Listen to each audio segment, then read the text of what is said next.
This sentiment was shared by Nandall on Tuesday during his Issues in the News program. We were the ones who were being abused, shouted at.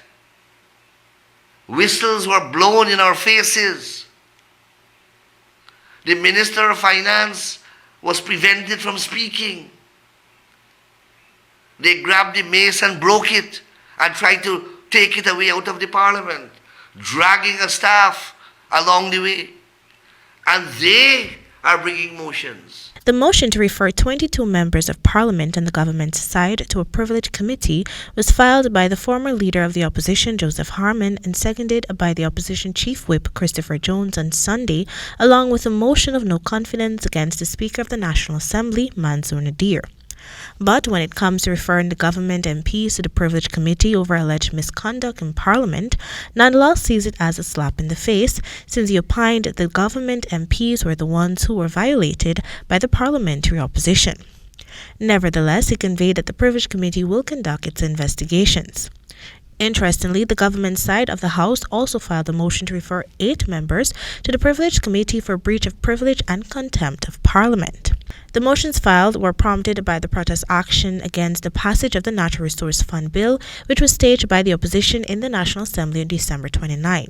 Video footage showed members of the parliamentary opposition blowing whistles and shouting as the senior minister with responsibility for finance, Dr. Ashni Singh, read the NRF bill.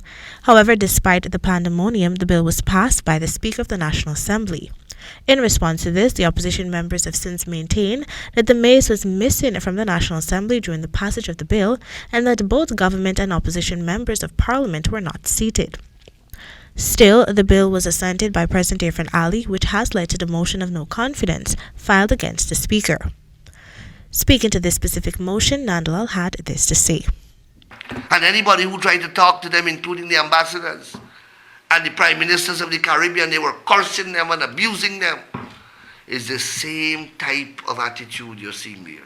Meanwhile, now that chair of the Partnership for National Unity, former President David Granger, has resigned from his post and has been succeeded by Aubrey Norton, Nandall, while extending congratulations to Norton, questioned where he stood with regards to Parliament.